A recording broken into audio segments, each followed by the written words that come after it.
2020 সালে আমি ক্লাস 9-এ পড়ি। তখন ফেসবুকে একটা প্রবাসী ছেলের সাথে পরিচয় হয় আমার। তারপর থেকেই ফোনে আমাদের কথা হতে থাকে। মাঝে একবার ফোনটা নষ্ট হয়ে যায় আমার। তখন অন্য একজনের ফোন থেকে প্রতিদিন প্রায় 4-5 মিনিট কথা বলতাম। তখন আমার ফ্যামিলি জানতো না। 1 বছর এভাবেই কথা বলি। এরই মধ্যে আমার এসএসসি পরীক্ষা দেওয়ার সময় হয়। তখন 2021 সালে সেপ্টেম্বর মাসের 3 তারিখ সে আমাকে প্রপোজ করে। আমিও মনে মনে তাকে খুব ভালোবাসতাম, এই জন্য রাজি হয়ে যায়। কিন্তু আমার পরীক্ষার আর বেশি দিন ছিল না, এই জন্য তাকে বলি, দেখো আমার সামনে তো পরীক্ষা, এই জন্য এই কয় মাস আর কথা বলতে পারবো না। এইভাবেই তার সাথে কয়েক মাস কথা বলা বন্ধ থাকে। আমি পরীক্ষা শেষ করে তাকে আবার মেসেজ দিই। সে তো মহা খুশি। সে ভেবেছিল আমি হয়তো তার সাথে আর যোগাযোগ করব না। এইভাবেই আমাদের কথা চলতে থাকে, কিন্তু তখনও পর্যন্ত সে আমাকে দেখেনি। তখন সে আমাকে বলল, তুমি একটা ফোন কেনো, আমার কাছে কিছু জমানো টাকা থাকে যেটা দিয়ে আমি একটা ফোন কিনি। কিন্তু তখন আমার বাবা মা জেনে যায় আমি একটা ফোন কিনি। তখন তারা বলে দেয় আমাকে আর কলেজে ভর্তি করবে না। আমি তো অনেক কান্নাকাটি করি। সে এটা দেখে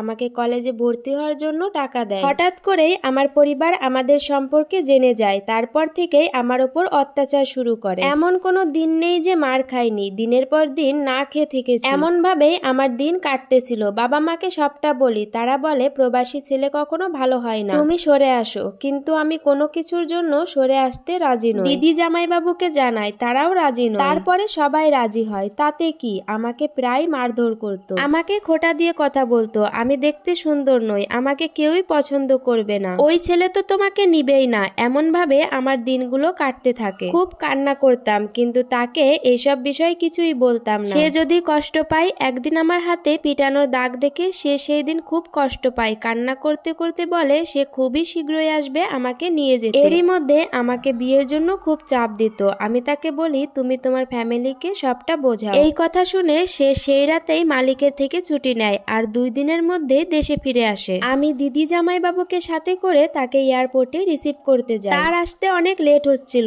তখন ভাইয়া বলে সে হয়তো তোমাকে মিথ্যে কথা বলে বাড়ি চলে গেছে। আমারও খুব টেনশন হচ্ছিল। তাকে অনেকবার ফোন দিই, সে কি সত্যিই আসবে? তার ফোনটা বন্ধ ছিল। কিছুক্ষণ পর তাকে পেয়ে যায় আর তারপরে আমরা বিয়ে করে ফেলি। কিন্তু তার পরিবার এই বিয়েটা কোনোভাবেই মানতেছিল না। আমার স্বামী তাদেরকে অনেক কষ্ট করে রাজি করায় আর তাদেরকে রাজি হতেই হতো, কারণ আমার স্বামী টাকায় তাদের সংসার চলে। তারপর আমি আমার স্বামীকে নিয়ে আমাদের বাড়িতে আসি। আমার স্বামীকে দেখে সবাই খুব পছন্দ করে। সবাই বলে মেয়েটা যেমনই হোক না কেন জামাই খুব সুন্দর হয়েছে, টাকা পয়সাও আছে। এরপর আমাকে অনুষ্ঠান করে বাড়ি তুলে নেয়। আমার বাবা ছিল খুবই গরিব, এই জন্য আমাকে কিছু দিতে পারেনি। এই নিয়ে শ্বশুর বাড়িতে অনেক কথা শুনতে হয়। তারা বলতো মেয়েটা এমনিতেই কালো, তারপর বাবার বাড়ি থেকে কিছুই পায়নি। আমার স্বামী আমাকে কিছু বলতো না, কারণ সে আমাকে ভালোবাসতো। স্বামী যতদিন দেশে ছিল আমার শ্বশুর শাশুড়ি আমাকে একটু দেখতে পারতো। 45 দিন পর তিনি আবার প্রবাসে চলে যায়। তারপর থেকেই শুরু হয় আমার উপর অত্যাচার। আমাকে নিয়ে কত কাহিনী, প্রতিদিন ঝগড়া।